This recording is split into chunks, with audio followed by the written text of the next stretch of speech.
Nitro is the glory, but E-Buggy pays the bills.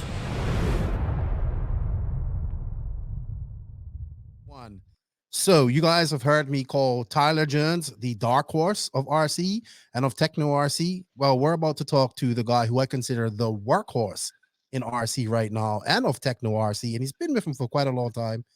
Coming off a very impressive SIC last weekend, I believe it was, a weekend before last, where I swore he was going to get a podium at Nitro Bug. I'd like to welcome Tekno RC's workhorse, as I don't know if that's going to stick, but what's up, Jared Wiggins? How are you, man? Good, Keenan. How are you doing?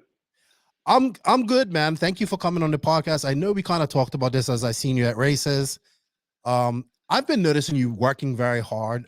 I talked about it last week on the podcast, how you impressed me at SIC.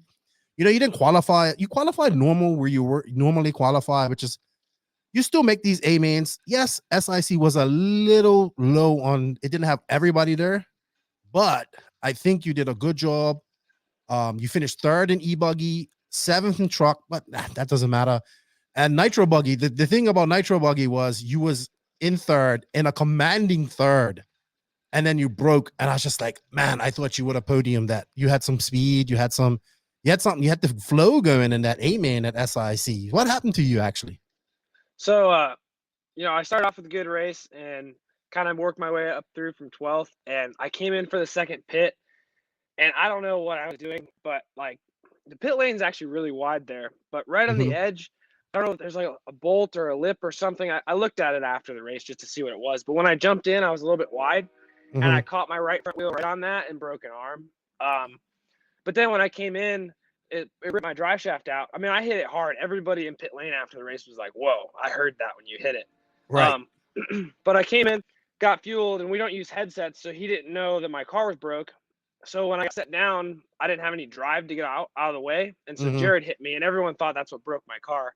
But no, it was broke before that. It was my own fault jumping into pit lane. It was similar to what happened with Ogden, I think, at US Open. Just like kind of like, oh, shoot, right. you can do about it. Now, if anybody's watching this video, we're doing this via internet, and apparently where he lives, I don't know, where do you live? I'm not even, you're from the Midwest, right? Yeah, Northern Illinois. All right, so he has third world janky internet up there in Northern Illinois. So, but so the video is kind of spotty, but we can get the audio. Yeah, that was a shame, man. And honestly, I know this wasn't your fault, but I just remember, I didn't see that, but I just remember your girlfriend gonna pick out the car. I was like, what happened? And I never saw it, but and it's not your fault, but I just think like that hit for me, like Tebow never got back up to the front after that. But that's racing. That's how it goes. He must have been coming extremely fast on the pit lane to hit you so hard. Yeah, when I got set down, I was a little bit close. But I think it would have been fine had my car not been broken, But because when I got on the gas, it wasn't like I had no drive, but I got on the gas, and all it did, since my right front was broke, was slid sideways. And then I kind of completely just blocked pit lane. So, okay. It's kind of a bummer, but racing happens. Nothing we can do about it. Yeah, I agree.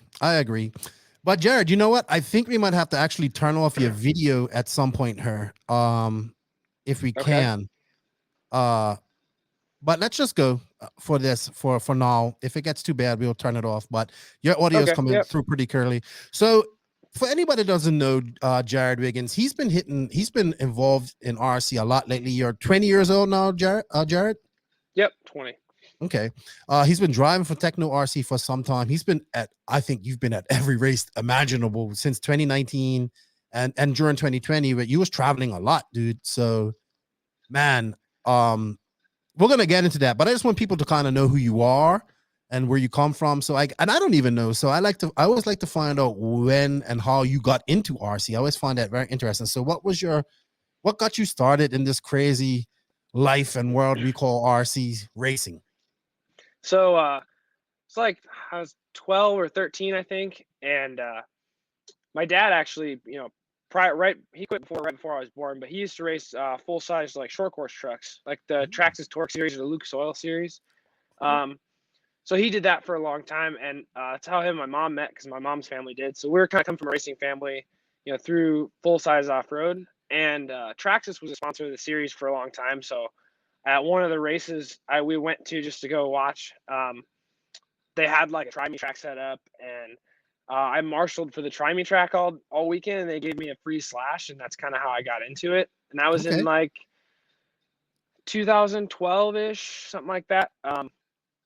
So then, I got going at a local track, and I didn't really start actually racing till like 2014 probably. But then, like, I think the reason I'm a little bit different than a lot of people is because a lot of people, they'll like get fast and then start going to bigger races, kind of like Seth. Mm-hmm. Nobody ever heard of him, and he just showed up in TQ DNC. Where I was fortunate, where I kind of started. My first big race was nationals in 2015, and I had no Really? idea what I was doing. But I've just went to all the big races, and I kind of figured, instead of trying to learn the normal way, if I have Mhm. this opportunity to go to these races, that I can, work on getting my speed there instead of trying to find it and then racing all the big events. So I think that helps me in the long run, but it also kind Mhm. of is, a different approach than most I, people. So I agree. Robert Battier once said the best way to practice is to race. hmm I remember he said that. So I understand that methodology of doing it. Where was the 2015 nationals? Was it Nitro, or was it 10 scale? oh, Nitro. So that was in Chico. Yeah, at Okay. A Main. Yep. Right. Wow. So you jumped in feet first. Who? I mean, but you come from the Midwest. So hmm was you? Which I call the Italy of America right now when it comes to young RC talent. There's a lot there. A lot. Who- Yeah. I know. I need to figure out why we have so much coming out there. So that's gonna be one of my questions. But who were some of your early influences as a young driver? Like, how did you go from getting that slash to nitro? Because that's a big jump. So trying to think. I just went to a local track one time. I raced a lot of indoor e-buggy, Mm-hmm. and it was kind of a thing. Like most indoor tracks now, it's all 10 scale. Um, but we had a local track that was e-buggy indoors, like 2S e-buggy, and so I raced that a long time. And a couple guys were like, "Hey, there's this track Thunder Road that they do 8 scale outdoor," and then I saw nitro racing. Kind of got into it from there. But I did actually. They have this Midwest Nitro series, which is kind of like what the RC Pro Series is now. Is kind of what that Mm-hmm. was at the time. Kind of like also JBL. It was pretty big, around its time, and that was like 2012 and 13. And that was like right when I started going. I went to one of them and just saw. It was funny actually. Colin Weatherholt, Tyler Jones, Michael Page. I think Cole Tyler was actually there as well. All those guys when they were, my age, young kids, but they were all the guys winning, and so it was cool to see that. And I say like Tyler and Colin, and then Derek Weatherholt at the time as Mm-hmm. well, kind of were cool influences on me. They were really fast at the time. I was just racing sportsman and didn't really know what I was doing, but I wanted to get there, so kind of a Colin motivation. is the son of Derek. I'm not. I know who they are. Oh, I'm just not Colin sure. and Derek are cousins. Derek Okay, they're hasn't cousins. raced in a while, but he was really good, back in the day then. So, Yeah, one of those guys raced for JQ for some time. I think it was Colin. Derek, yeah, Okay, it it was was Derek. Derek. Okay. Yep. All right. That was before my time. So I Mm, didn't get to know them. But definitely I know that they're fast. I will talk about some yeah. fast 8 scale nitro racers from the Midwest there. Well, Tyler Jones is your age, so or younger than you, I think, isn't he like 19, 20? No, we're the same age, yeah. But it is Really? crazy to think that like my first nitro race that I went to was one of the ones that him and Colin were winning. So it was just Okay. kind of a crazy, like we're the same age, but yeah, he kind of was an influence on me wanting to do this. So Maybe he got started a little earlier too. yeah, Sounds like it. yeah, Okay. a little bit. Cool. All right. So you went to your first nationals in 2015. Do you remember where you finished? Oh, it was horrible, like 121st or something. That's not Wasn't bad. wasn't pretty. I mean, yeah, I was like out of 150, but a funny story about that actually. This is kind of how I got started. I'm always known for like hacking up cars and making my own parts and everything.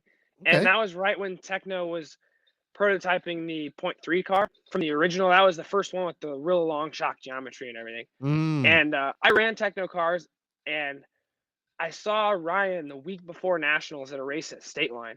It was a King of Kings race. It was the right. only year I got to go in 15. Well, he had that car, and I was like, man, that looks so good. want to drive that, like, because I was struggling with my car, I couldn't quite get it right. I didn't know what I was doing, so that probably didn't help. But Right. so I took and I measured all the stuff. He let me measure all the stuff on his car, and I showed up to that 2015 Nationals with, I cut out all the arms to move the shocks out. I made my own shock towers, and I copied their prototype car and showed up and raced it. Wow. Off just looking at his car? Yeah, I took a piece of paper and I traced some stuff out and measured it. And it was all kind of hacked together, but it worked. And it was cool actually. Danny, I had never met Danny before, from Tekno. And at that race, he kind of just was like walking through the pits and saw my car was like a copy of their proto car, just all hacked together. Mm-hmm. And he actually gave me all the like plastic prototype parts so I could have the car. Oh, really? He just thought that was really cool. And that was kind of my first experience meeting them and kind of seeing the whole Tekno team. So, so you've been a tinkerer then. Where did that tinkering come from? Probably my dad. I'm a little different also. Like my dad wasn't into RC.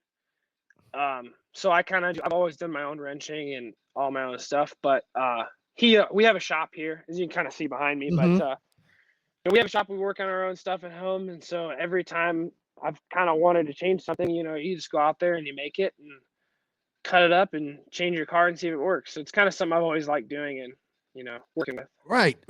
I get that because I mean in 2015 you would have been 15. Yeah, or 14 for that race. Yeah, 14. To do that type of stuff is pretty. I mean, we couldn't get 14-year-old kids to build a kit nowadays, let alone make their own parts. So the Tekno car was like you kind of started with Tekno, I assume. Then that was your first nitro car and stuff like that. No, actually, I ran some Intech cars for a while. It was I remember that. Like you can, I kind of jumped on the whole 50%, sponsorship train, and it definitely didn't help my racing, but it's a stepping stone. A lot of people do that, and I did that for like a year, from like 14 to the start of 2015 was when I got a Tekno car, I believe. I think I got one for Christmas or something in 2014. So. Okay. That was the first year I ran Tekno. And I've been there ever since. So that's 5 years. So you went there, Danny sees you, gives you these parts. That starts your whole connection. Then I guess you started just like getting more attention, more support from the Tekno team, or what happened after that? Yeah, here and there. They're all really cool guys. So I got along with them well. We'd see each other at the races and they'd always help out. And they're really great to me. So it kind of just started a connection there, and it's turned into something that we work together a lot now. So yeah, I mean, you are there. Like when I think of Tekno, I think of you like a lot because you're just like you've been everywhere, dude. You've been all over America. I think it's awesome that you're doing these things. Thanks. I don't know, man. I see you out there, and at one point I thought you worked for I don't know, like I thought you worked for Tekno. Like you heard all these rumors that you're working for Tekno, you're doing this for Tekno and all this type of stuff. But I mean, obviously I believe you work closely with them because you do such a great a bunch of driving. How do you get to do all of that? Like, I mean, do you work? Are you in school? How does that happen? Yeah, so actually once I finished, I went to college for just 2 years to get my associate's degree in case I want to go back. But I started with Tekno this year, actually working as their kind of product tester and not kind of developer. Like I don't design any parts, that's all left up to them. But I do all the testing and stuff. So that's also part of the reason I get to go to the track as much as I do. Yes, you go to the track a lot. How do you do it, man? How did you do it during school?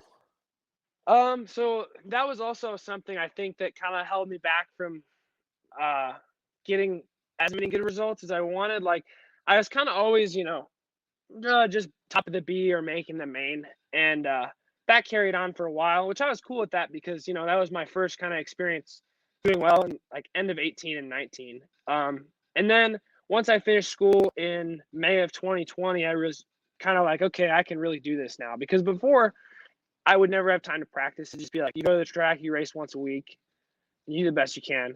And I'm still like, trying to same thing I was doing, like making parts and like thinking about my car, but I just never had time to really do it. And now once I finish school, I've got kind of have the opportunity to do that. And that's why I think now been able to start making some more progress, and that's how I can drive as much as I do, because I don't have to worry about school or anything else. I can focus on RC full time. So That's interesting. Just real quick, what did you study in school?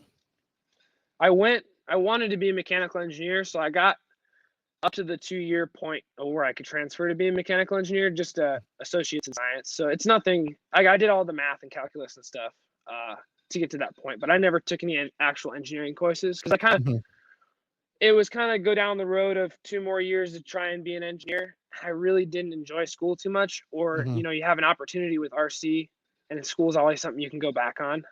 So I figured I would get to a good stopping point, where I can always go back and pick right up where I left off, and then go for it in RC. So that's what I've been doing.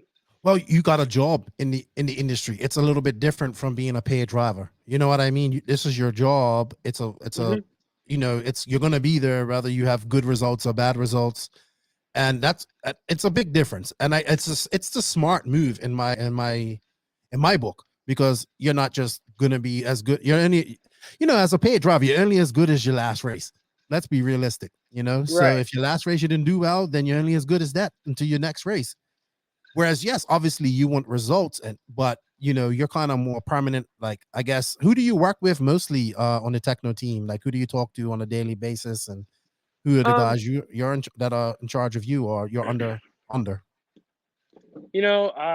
Like Daniel, Matt Armeni, and Matt Walter, we kind of all work together quite a bit. They're a really small company. I'm not sure if there's only Yes. a few guys that do things. So we're all pretty, it's kind of not just one person we talk to. Everyone's kind of involved in some way. So, and it works great. I get to go to all these events and race for them, as well as test parts. So it kind of all goes hand in hand. So I'm always doing something or being at the track. I try to be at the track and average like 3 days a week. So just Yeah, depends on the week. let's talk about that. So when you go to the track, Joseph always says practice with a purpose, right? He's famous for saying taking 5-minute runs, make a change, do multiple 5-minute runs to see if it made a difference on the clock. When you go to a track, is there a difference between testing for parts? Is there a difference between I want to get faster, or how is it? Well, how do you approach it?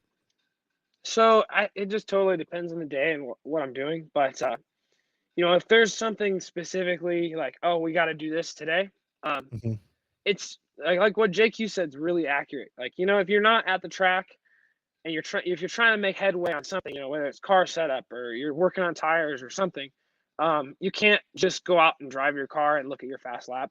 Like, getting your 5-minute run pace, getting your fast lap, your 5-minute or your top 5 average, all those things, really matter. And also, like he said, learning the track. There's a lot of stuff that he really has down with testing, and that's all really critical and things a lot of people don't do. So also with practicing for my driving, I would say a lot of my track time is also for that. But I think I still learn a ton when I'm testing parts with my driving as well. It always improves. So there's a good balance of that. So do you, when you're out testing, are you writing notes in a notebook? Are you just, how does it work? Like, how do you keep track of your performance, or if a part works, or what you feel what it does? Yeah, just taking notes. Okay. Nothing too crazy with that. Writing things down, making notes in your phone, things like that. Now, your dad wasn't into RC, but has he gotten into it any on the mechanical side with you at all? So yeah, he's super into RC. Like, he goes to all the big races, and he's always my pit guy. Hold on, is that your dad with the trailer at every race? The camper, yeah, yep, that's my dad. Is he the bald guy? Is that the bald guy who was always there? I don't know who your dad is. Yeah, you'd see him. He's usually always at the races like that you'd see me at. So yeah. Then it's got to be the tall guy that's bald, right? Yeah, yep. That's your dad? Yeah. I didn't know that. I didn't think he was old enough to be your dad, to be honest. Okay, I didn't know that. Sorry. Yeah, no, you're good. Yeah, so he's always there pitting me. It's kind of just like he's definitely got the know-how to work on my cars and do things. It's just I'd rather it be all on my responsibility, because then if there's ever a problem, I know, oh, I did that, or then whenever he's not there, there's no change in my program. Like I have the same program wherever I go, if he's there or not. And he's really helpful, in the pits with everything. It's just easier, I think, on me if I just do it all myself, and that's kind of how I've always been instead of having a mechanic. Do you take any advice from him? Does any of the mechanics from the short course world that he used to race in apply to our world? Yeah, there's been some times where I've mentioned something to him. He's like, you can do this way, or like especially if I'm making something and I have, I want to put this here, but I don't know how to do it. He's always really good about coming up with solutions to things and showing me how to operate some of the machines here and we got in our shop to make stuff. So super helpful. Sorry to hop on your dad, but you have a shop, so I assume that's a race shop. Like you do all race modifications there and stuff like that. Like it started that way. It started that way when he used to race, but now he's a mechanic on the side, so he has just kind of his own shop here. And we just keep all our toys and stuff in here, so it's kind of our personal shop that we have access to. So, do you dabble any in the full scale mechanical world or just RC? Beyond changing my oil, not really. I'd like to, but I'm so focused on RC and I spend so much time on it. I really don't find a lot of time to do other things like that. Sometimes though. Really? You know what, man? People don't understand RC takes up a lot of your time and you're doing it full time. A lot. Yeah, definitely. Eat, breathe, and poop this stuff. I don't even race and I do eat, breathe, and poop this stuff. So another quick question. You said you don't wear headsets. Why is that? So I did for a long time, actually, and I found that I really struggled. Like, I'd always have a section of my main, it's 30-minute main. Let's say the middle 10 minutes or the middle 5-minute section in the middle. I'd always struggle, like, not focusing and just not driving how I need to be, and then I'd come back from it. And I kind of never figured it out. And Jared Tebow, actually, after he used headsets for like a race and didn't like them, and said, the line of communication to your pit guy, it's not so much your pit guy talking too much, because my dad and I had a good program with that, but it was that I could complain about what was happening on the track and it took your focus away. So he stopped doing that. So I kind of tried it and realized that, if I crash or I hit or we get tangled with somebody and I get frustrated, instead of saying, oh man, or something on the headset, if I can't say anything, I don't think about it. So I just keep driving, and I think it really helps my focus a lot more. It's something we've been doing more recently, probably only the last few months. That seems to really help. So as long as you got, excuse me, as long as you got a trusted pit guy that knows your strategy. So, and with my dad, that works well. I'm a big guy. I'm a big supporter of. Like, I remember this question was posed to me one time. What can you do as a professional RC racer physically to be better, a better racer? But I think you can do things. I think you can do physical exercises, like especially if your hand, like if you're like, all right, I'm one to talk about being in good shape, but if you're in good shape, you're going to think better. You know what I mean? And all that type of stuff. But I'm interested in knowing your opinion. You're a younger racer, very mature at the same time. Is there anything any books that you read, any type of focus or like, mental meditation that you might do as well that's helped you focus more and be a better racer? No, but I definitely think that that's something that takes you to the next level, and that's something that I need to do,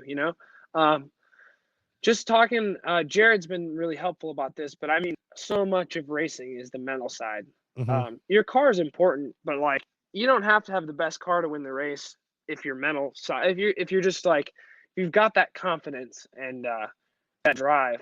And that's something I think that I rarely find that. And one of the times that I found that was in the main at Sick. And so that's something I want to work on, mentally.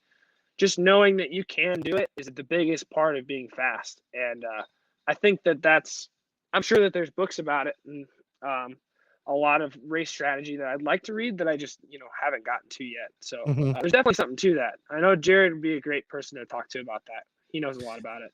Yeah, he seems to be like a mentor of sort in your team for you, and that's really good. He's had an exceptional 2 years at Tekno, like completely rejuvenated his career and everything. I mean, let's think about it. 2018, he was thinking about quitting. He was saying, I'm retiring. No, he's out there like he's one of the guys. Like I think he can win any race he goes to. You know what I mean? And that's the confidence from Tekno and whatnot. Yeah.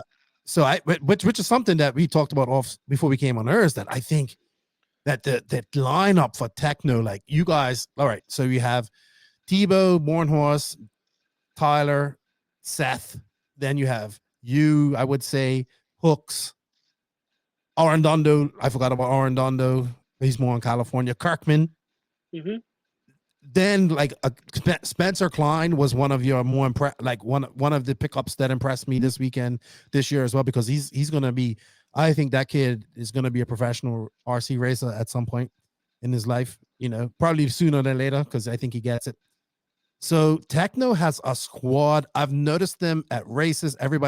This is the other thing. I see people get into Tekno RC like yourself and they stay, which is great because we all know how this industry is. And, you know, people would jump from chassis to chassis getting that best deal, but it seems that Tekno guys stay. They have that medallion thing that's really cool. It seems like everybody pits together. How is it that Tekno, you know, in America, because you know, I know you're really strong in America, maybe not so much outside of America. In the UK, I know you're strong, but you know, it struggled to get outside of Europe and whatnot. I think that has something to do with it probably being an American-based car, you know, American-made company, American-made car, maybe not. But in America, man, I don't think there's a team stronger than Tekno at this very moment in 2021 going into every race this year. How is that? Like, I mean, just like, it's amazing what they've done. Like, you know, Tekno went from making e-buggy conversions and stuff like that to being this mega team in RC right now. But the most impressive part is the loyalty that I see with it. So I don't know, man. You guys have got a good recipe. What is it over there in Tekno that you guys have? So yeah, I think a lot of it, we've always had a really good like team atmosphere. You know, since I first encountered them at the 15 Nats, you know, they always put together. They're like, there's always help in the pits. You know, if one guy's struggling with something, they come ask one of us, and we always help out. So I think even at the top level, you know, with Tyler coming on, I still think that that's a big factor in it, because when you go to a race and you don't have any team support, so even at that top level, you know, if you're struggling with something where we've got 5 other guys in the main, you know, we're all running different stuff. We can all give opinions and help out. And I think just that support is what really grew the team. And that's, you know, that's a result of all the things that they've done, you know, especially Matt, putting the team together the way he has it and the way they structure everything. But I think the reason we're seeing it grow so big recently is because we have a really competitive car as well. So it's kind of all falling together. Where before, I think with some of the previous platforms, we had a good car, but it just wasn't quite where we needed to be. And now that there's kind of a fresh start with the 2.0 platform and we're winning races, the car's working really well, I think everyone's kind of taking notice. So. The new Nitro car is really good. I know people's like, Keenan, you're swinging off Tekno's nuts, but I honestly think it's the car I would buy if I had to go buy a car right now. I haven't really looked at it in person, but I know one of the biggest complaints from the previous model was that it was very twitchy, especially in the 180s and on the Nitro car. I always think you guys have had a really great e-buggy. I think your Truggy is exceptionally well. You know what I mean? I like your Truggy, your E-Truggy too. Yep. But it definitely seems like the new car is a lot more stable. It's got a lot more thinking good. Like I like the thinking good. I like the one thing that appeals to me about the car is the bushings in the arms. I love that idea. I love it. I thought it was awesome.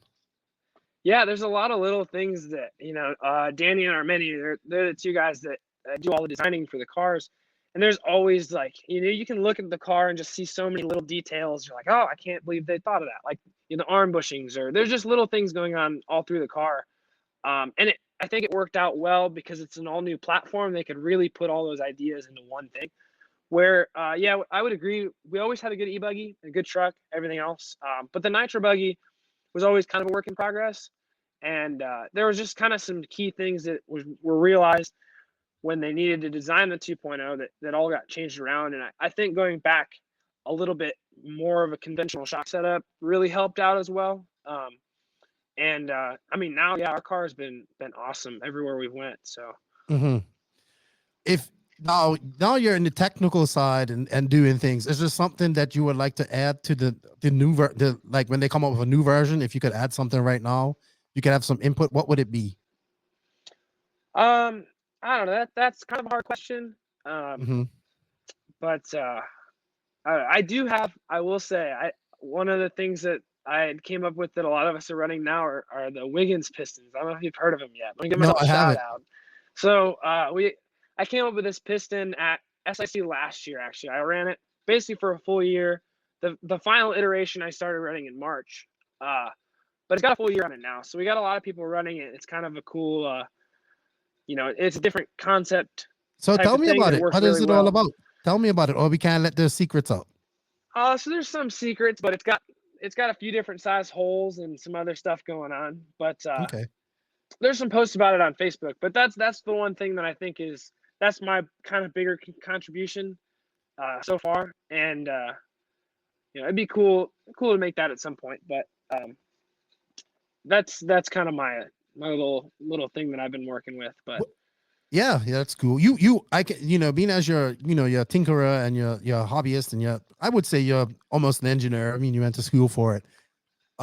ish, not exactly, but I got Right. kind of Imagineer But come mindset on, there. dude. You was 15 years old and making your own parts. I consider you a hobbyist and somebody of some intelligence to know what they want in a car. You know what I mean? Hmm. I think you're very smart. If you, what would you like to see? Okay, because let's be honest, our in our 8 scale market, the chassis market it's become very stagnant. Uh, Joseph says that innovation is lacking because there's no motivation to be more innovative. There's no money coming in because our industry is small and stuff like that. Well, what Yeah. is it? What do you think that is something that, as a young tinkerer with some sort of mechanical background, knowing all this stuff, what is something you would like to see incorporated in the future in our chassis or innovated in what we do? Not even chassis, but it's an RC in 8 scale racing. That's kind of a hard question. I have to think about that. All right. I mean, I do think that's one thing I really like about working with Tekno is they don't ever just see something like, oh man, that car works well because of this. Let's copy that. Mhm. That's always like kind of they do their own thing. And I really like that because there is innovation going on. There is thinking instead of just copying and doing things. And I mean, when I say that, I shouldn't I know exactly what you say that mean, man. because Trust me. a lot of It's people think, oh man, that car is exact copy of that. When in it's not. reality, a lot of the geometry is different, but they're still kind of going along the same baselines. And I Yes. really like that we don't do that. Okay. So otherwise, like innovation in RC and 8 scale, it's hard to say. I really don't have a good answer to that. Okay. If I did, I'd make it, but no, I don't. So That's all right, man. That's all right. Like I said, it's like when I say innovation, like we think of the 8X when it came, like the 8 when it came out. Sorry, in I think of 2007, 2008. That was something mhm. completely different. We kind of just haven't seen that since then, but I understand why. But I mean, like I said, the new Tekno car has a lot of stuff that I really like. The new truck is coming out. What can we tell us about this this body, man? Oh man, I have a question about this body. I have a question about the legality of this body. Is it legal for raw standards? Because I believe raw says you have to have headlights and stuff like that. Yeah, so there's not a whole lot I can really mention right now about the truck. Okay. But it is legal. It does have headlights, but Okay. there's a nose piece that goes with it that Jared didn't have painted in time for the race, but it wasn't a Roar event, so we weren't really worried about it. Okay. But it is fully legal. You can race in any Roar race; it'll pass tech. I have a question about this body. What is the reasoning for it? Is it better? Is it more aerodynamic? Is it to prevent the infamous thing that happens with Truggy when you break your front body mounts and you have an alligator going on the front straightaway? Which just happens to every Truggy, by the way. Or what is it like? Or was it just being different? So there's definitely some advantages to it. I'm not sure I can really go into that quite yet. We might have to wait for the release on that one. So. All right, no problem. It's going to be interesting to see. E-Truggy, SIC had 65. This is a class that I'm seeing grow fast. And honestly, I might actually race it if I get a Tekno E-Truggy. Because it's just so like just something you could do. You need to go crazy with tires. I would definitely get an E-Truggy from you guys.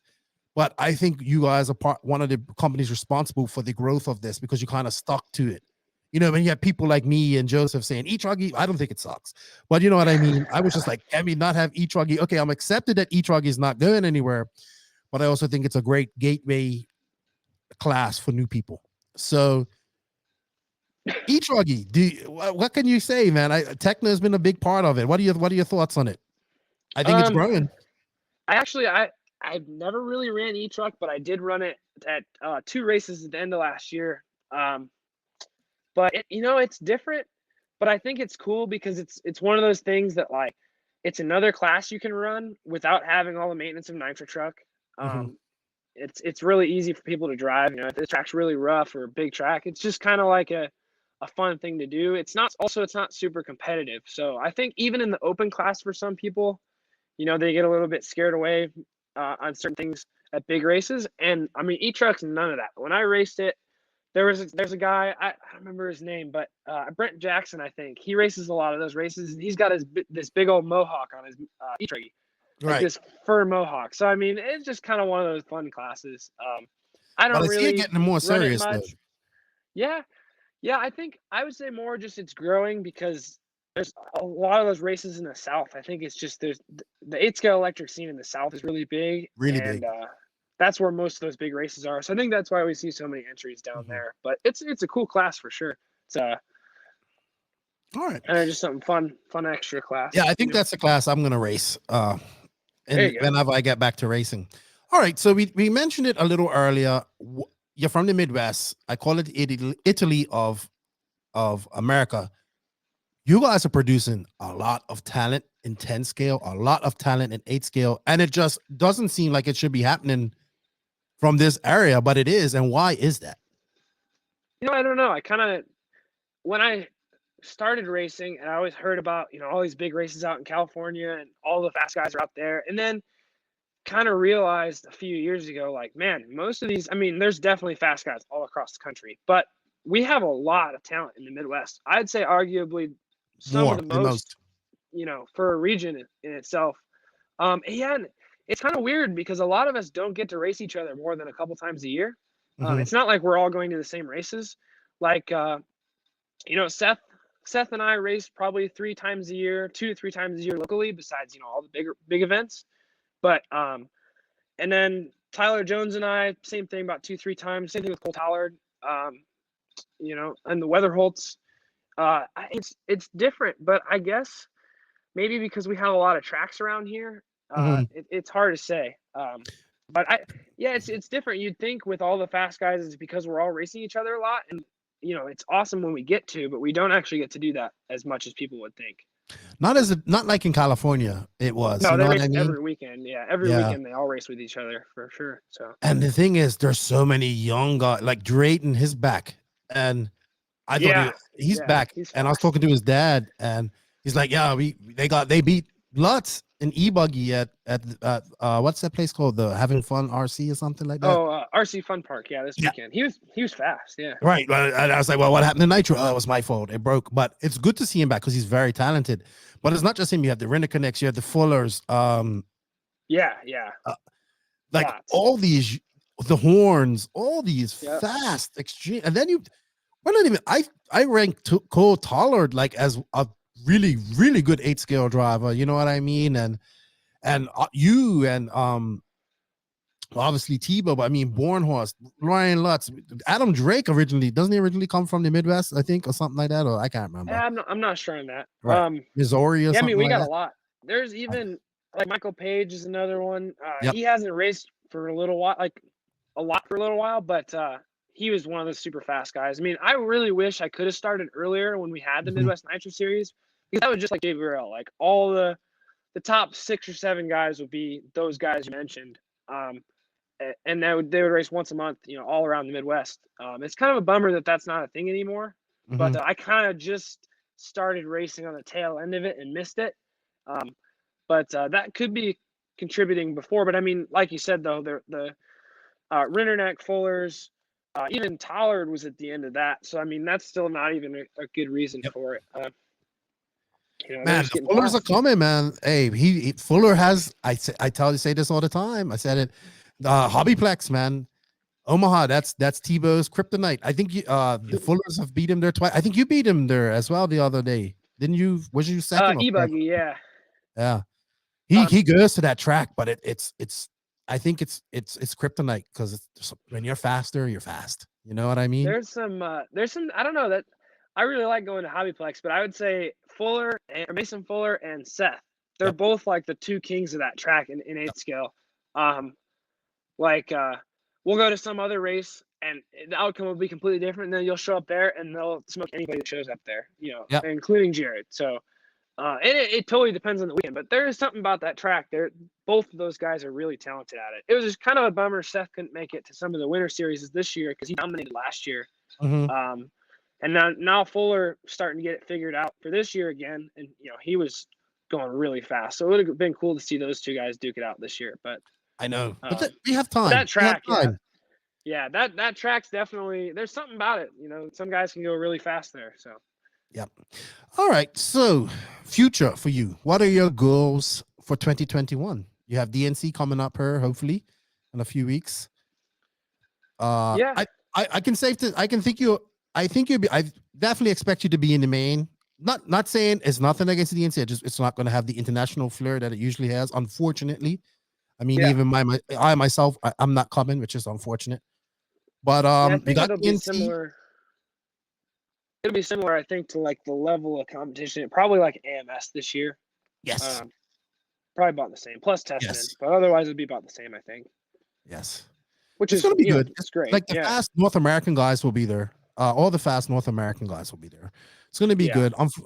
Unfortunately, due to COVID and stuff, I just can't take the chance. I don't want to do a 10-day quarantine either.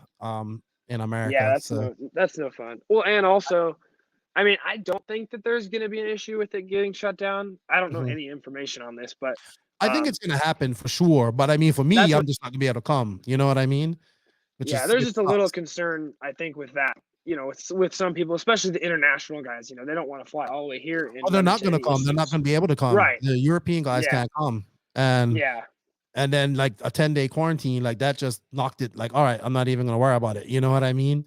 So I think the A is reasonable for you at DNC.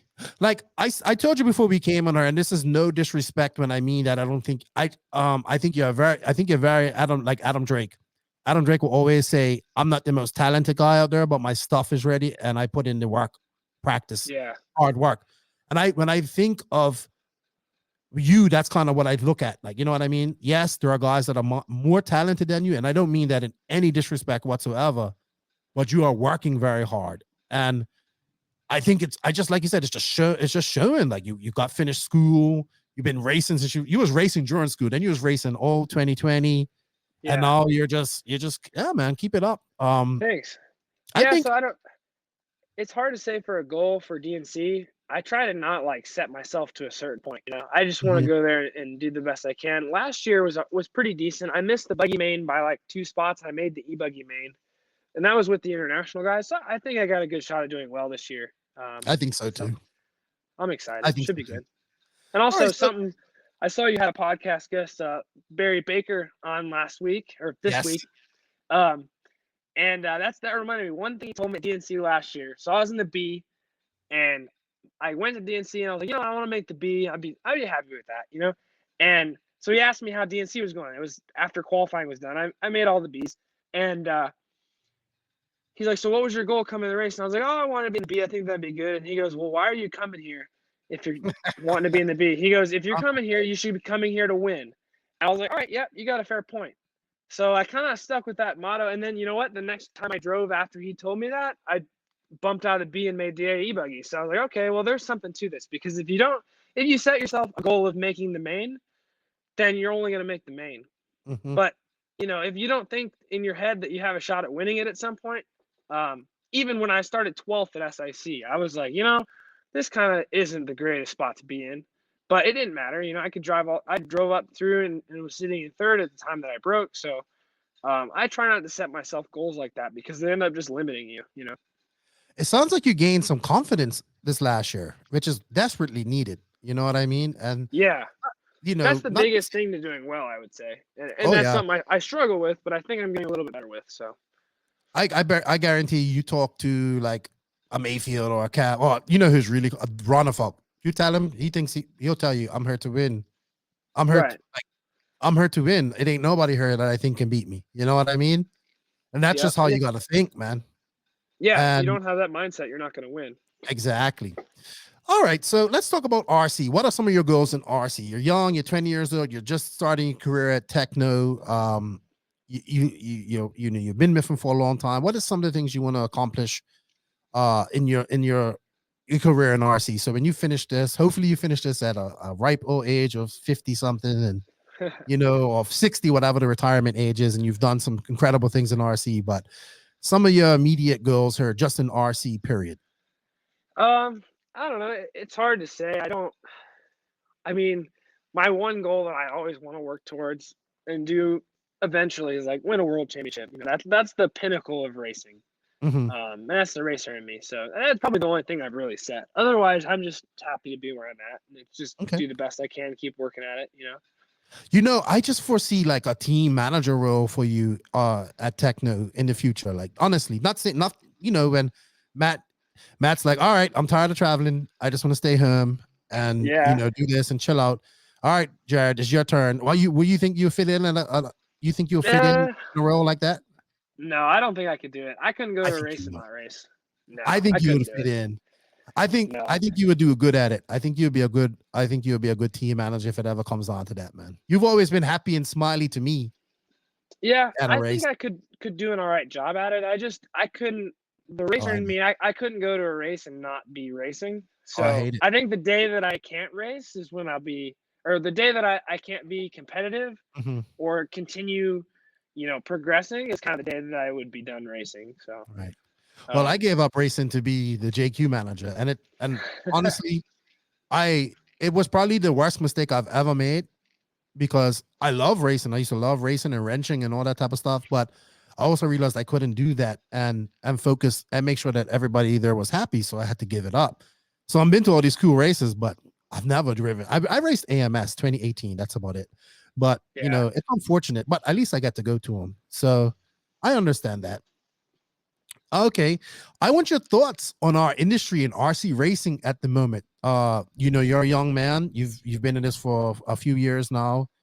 I'm a big proponent of trying to take I want to get new people into RC, and by any means necessary, I want to get new people in there. I want people to see, when I mean RC, I mean RC racing.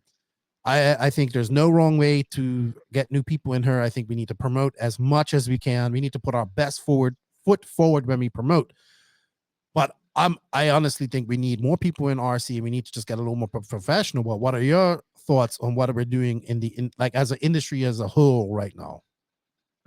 Hey, can you give me 1 minute? I gotta switch out my headphones. They're dying. Sure, no problem. Pause that. All right, I'll be right back.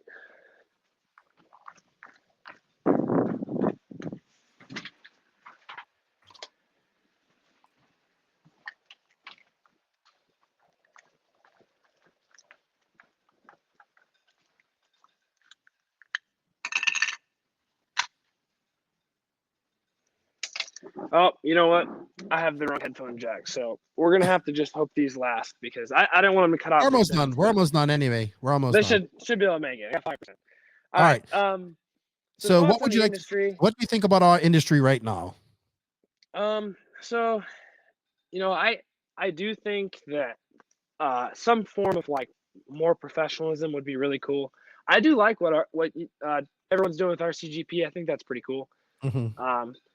But I'm not sure. I don't have really any promoter knowledge. It's hard Mhm. for me to say. I like what a lot of people are doing with it, but I don't really have an opinion like what to do.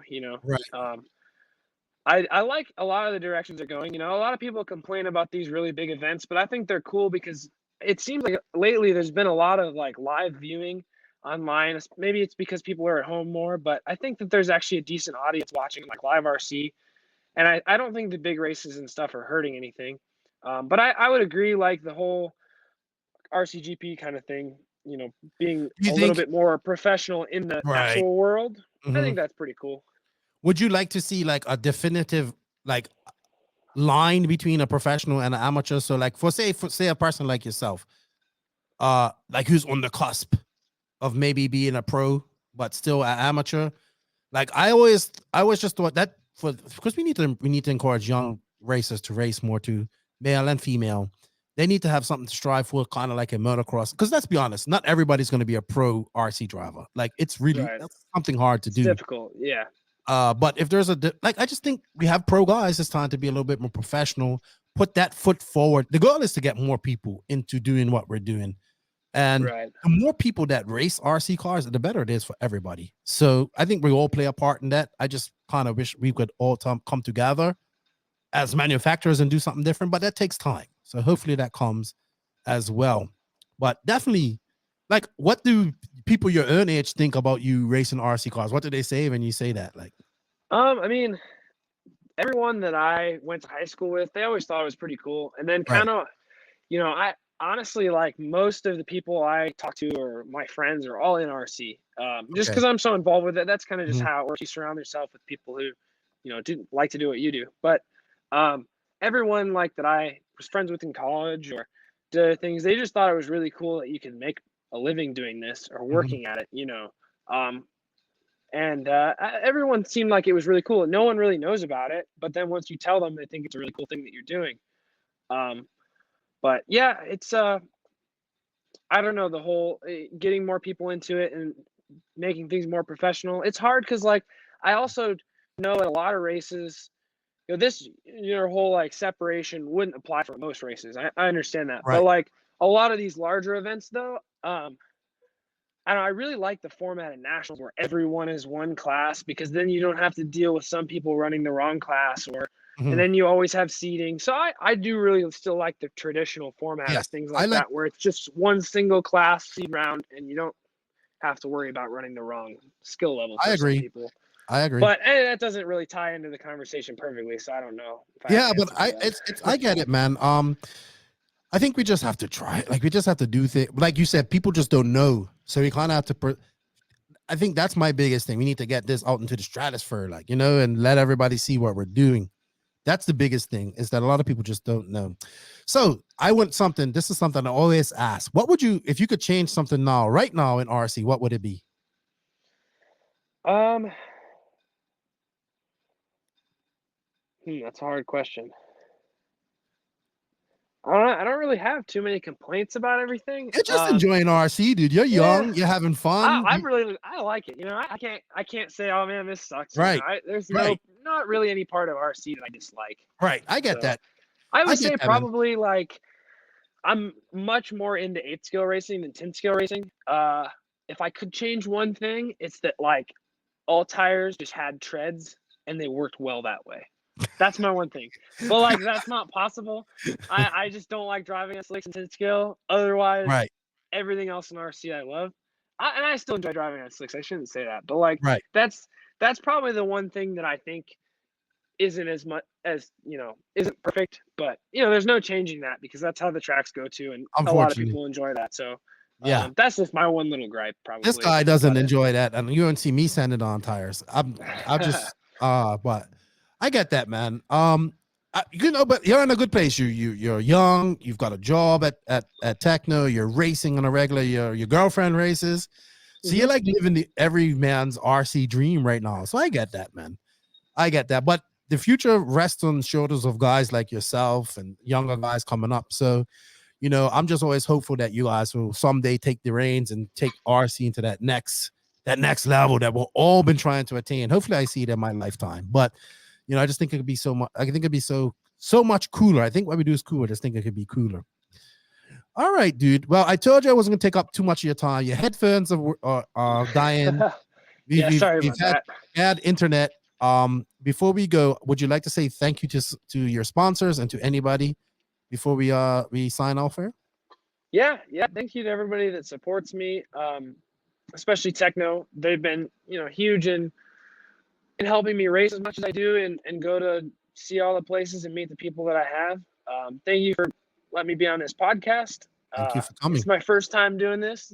Cool thing. I'm looking forward to listening to it. So do you even listen to my podcast at all? I know I dabble one. So I don't really listen to podcasts, but I will say I listened to 2 and both of them have been yours. So thank you. I appreciate that. He's listened to 2 of 109. He's listened to 2 people.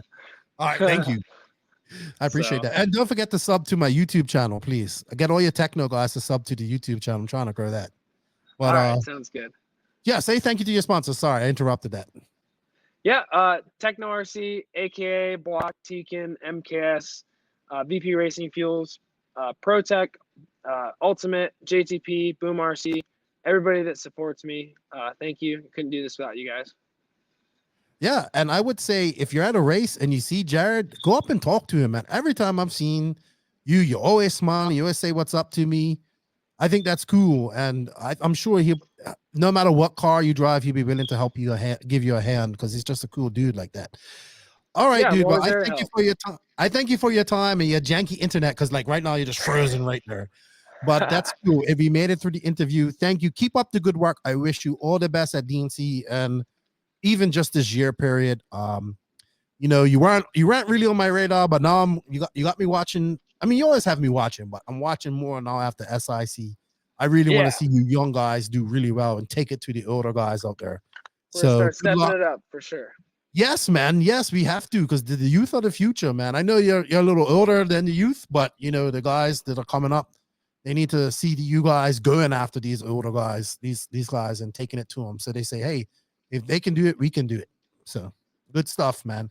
Thank you for your time. I hope to see you at a race. I am now welcome in the Tekno pits. I know I was in there last year. You're always welcome. It was a little weird, but you know, I know Matt's a really good dude. I've gotten to know Danny. He's really cool. I need to get him on this podcast. I need to get him to make a track for the ad on this podcast. I keep hearing this big badass DJ, so I need to get him to make a track. But good luck to you guys. Like I said, Tekno, super serious squad for 2021. And it's going to be impressive to see what you guys do as a team and yourself, man. Thank you for your time and have a good DNC. Thank you. See ya. All right. Bye-bye.